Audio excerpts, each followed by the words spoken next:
amis, comment ça va? Aujourd'hui, on va manger des patates pendant toute la journée. On va faire des recettes délicieuses avec tout ça. Alors je peux dire, c'est parti.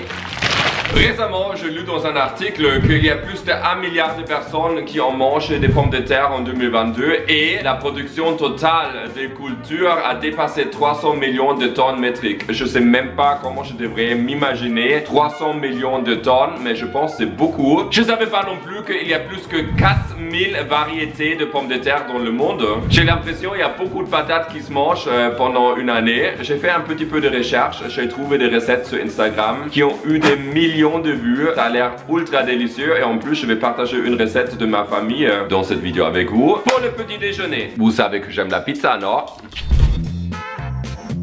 J'ai regardé sur l'Instagram et regardez qu'est-ce que j'ai trouvé. Une recette de patates avec plus que 14 millions de vues et regardez comme elle est contente. C'est une recette de Hungry Happens, ça a l'air délicieux, regardez-moi ça. Comment il faut faire? Alors, elle cuit le petit pomme de terre, après elle fait un petit croix au-dessus, elle les écrase, elle spray du huile, du poivre, elle les met au four, elle ajoute la sauce tomate, du fromage, de petits salami et le résultat final est juste génial. Je trouve ça a l'air super appétissant. Je pense que ça va être parfait pour le petit déjeuner. Première étape, c'est de chauffer l'eau. Pour la recette, on a besoin de mini pommes de terre comme celle-ci. Regardez comme c'est trop cute. Quand ça bouille, on les ajoute. Cuisez bien. Je vais préchauffer le four à 350. Ça va sauver du temps. 15 minutes plus tard, je pense, c'est cuit. Je prends un couteau, je fais une croix comme ça. Je pense que ça va être plus facile pour l'écraser. Il faut le faire pour tout le reste. Et voilà, maintenant on va placer tout ça sur une plaque de cuisson avec du papier parchemin. Pour l'écraser, on a besoin d'un verre avec un fond plat. Je prends un autre papier parchemin, je les mets en dessous et on les écrase. Ça c'est le fun à faire, je trouve. Ok, j'avoue, c'est pas smashé parfaitement, mais je pense que ça va quand même fonctionner. Elle les a spray avec du PAM. Moi, je vais pas faire ça parce que j'aime pas ce produit. Je vais prendre un peu d'huile d'olive et je vais badigeonner tous les pommes de terre écrasées. Ensuite, on va ajouter un petit peu de sauce tomate. On va saupoudrer avec du mozzarella. J'ai l'impression que ça va être délicieux. Un peu de bacon végé. Et on va mettre ça au four pendant 10 à 12 minutes.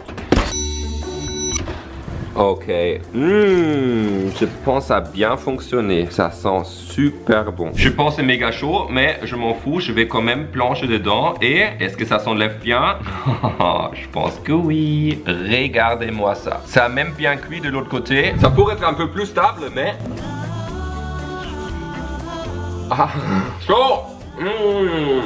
C'est super bon. Oh la vache, j'adore le mix avec le fromage. C'est un peu chaud, mais je peux vous dire que c'est vraiment super délicieux. Bien, je suis content. Le petit déjeuner, c'était un succès. J'ai déjà hâte pour le lunch.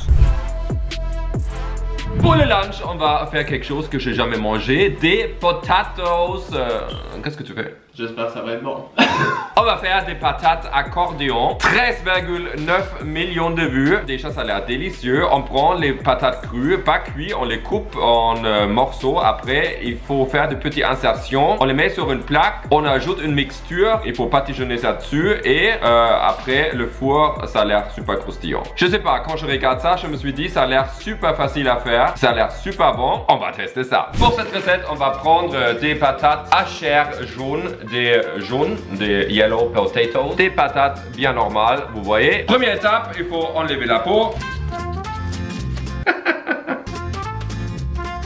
J'ai enlevé la peau, maintenant il faut les couper en fines tranches, mais avant, je sais pas si vous saviez, mais les pommes de terre crues sont super toxiques pour le chien, jamais leur donner. Il y a un ingrédient qui s'appelle solanine à l'intérieur et c'est vraiment limite mortel, alors jamais des pommes de terre crues pour le petit chien. Dans la vidéo, il prend les pommes de terre, il coupe les côtés pour faire une sorte de carré avec. C'est quand même chiant parce qu'il y a beaucoup de gaspillage, mais ça, vous pouvez faire cuire après et faire la purée avec. Maintenant, on coupe le bloc en deux, comme ça. On utilise deux chopsticks, on les place sur la surface comme ça. On ajoute la pomme de terre et on fait des petites insertions. Les deux baguettes de sushi sont là pour pas que ça dépasse et que ça tranche toute la pomme de terre en complet. Voilà, une côté est fait, on le tourne et on fait l'autre. Je pense quand même, c'est la première fois que j'ai fait ça, mais je pense on l'a pas mal fait et au milieu c'est encore intact. Et on fait ça avec les autres. Notre plateau est fait. Maintenant, faut qu'on fasse la sauce. On a besoin de l'huile d'olive, du poivre, du sel, la poudre d'ail, la poudre d'oignon, la poudre de paprika, du thym séché, une petite branche. Ça sent bon. Du romarin séché aussi. Et voilà, c'est terminé. Il faut juste mélanger et vous avez compris, c'est un peu au pif. Vous faites ça avec votre mixture à la maison comme vous voulez. Avant de mettre tous les patates au four, on va badigeonner ça dessus, bien généreux. J'ai ajouté encore un peu de romarin et aussi du thym. Maintenant, on va mettre ça au four pendant 20 minutes et on va voir qu'est-ce qui se passe. Après 20 minutes, il faut le tourner, c'est ça que je vais faire. Et il faut faire ça délicatement parce qu'on ne veut pas que ça se casse. Et c'est reparti pour un autre 20 minutes. Voilà, alors je pense que c'est terminé. Ça sent bon. Est-ce que ça a bien fonctionné? On va voir. Les pommes de terre accordion sont terminées. Maintenant, on va ajouter un petit peu de persil que j'ai fraîchement coupé. Et bien sûr, il faut faire le taste test pour savoir si tout le travail valait vraiment la peine. Je vais prendre une. Ok, ça fait un petit peu accordion. C'est encore super chaud. Gustativement, c'est super bon. C'est pas aussi croustillant que je pensais et je trouve ça a pris quand même beaucoup de temps pour faire ça. C'est yummy, mais honnêtement, je sais pas si ça vaut vraiment la peine de le faire comme ça. L'effet, il est là, mais si on tire trop, mais ça se casse. Semi-validé, je dirais. Pour le snack, on va faire quelque chose que ma famille et ma mère a fait depuis des années. C'est un truc qui est super connu en Allemagne, des Kartoffelpuffer.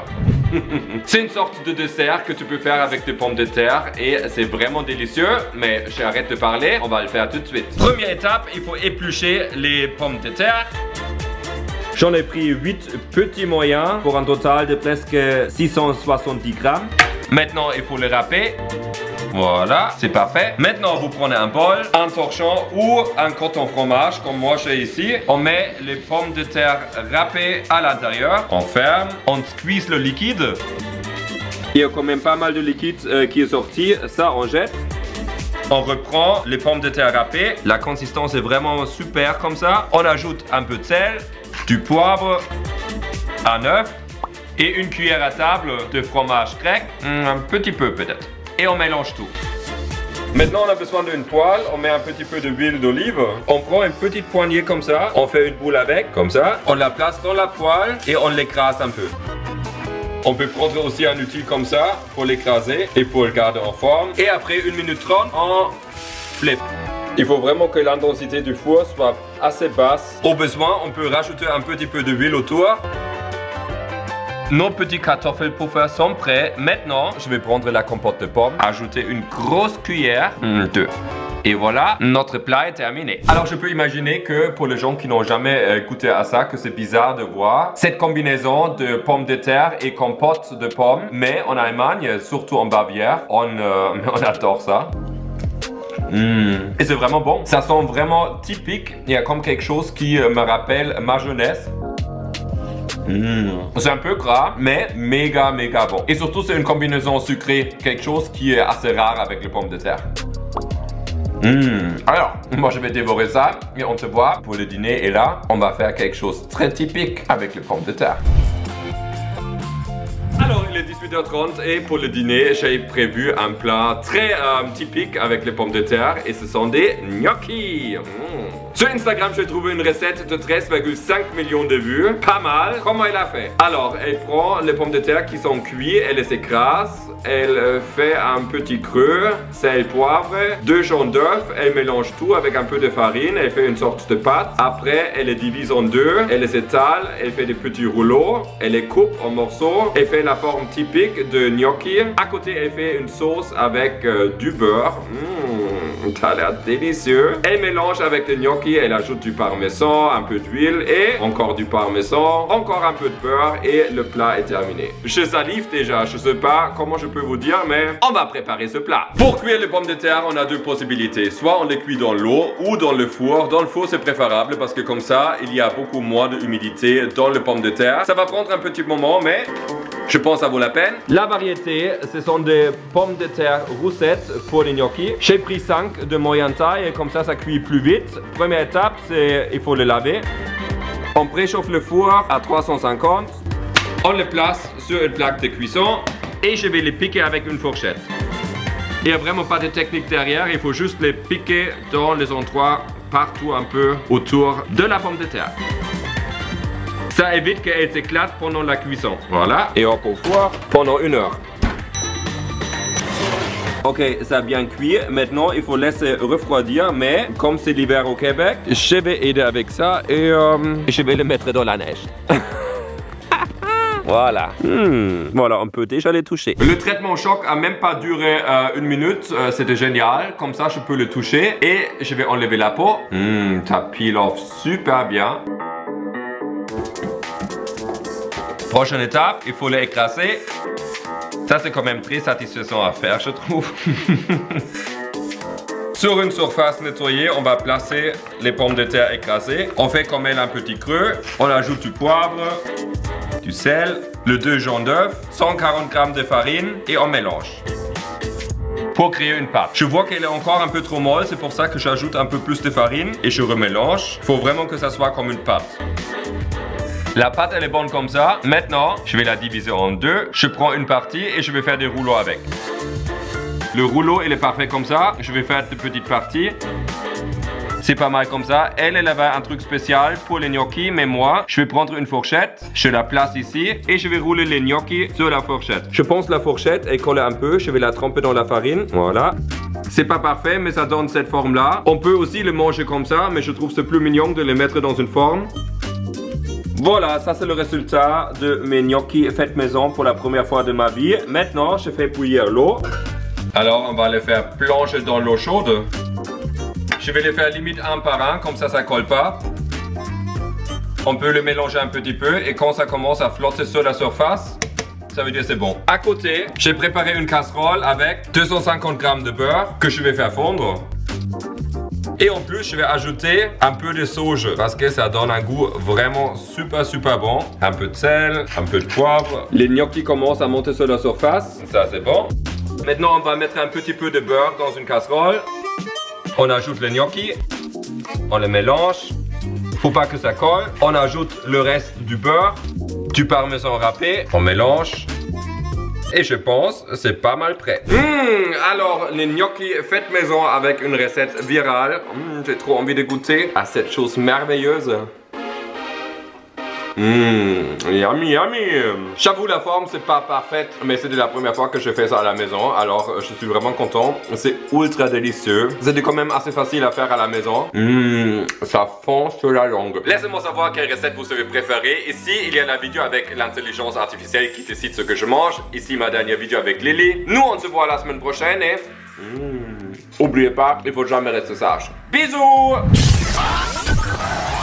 Je pense que la portion est limite un peu trop pour moi. Carl, t'es où?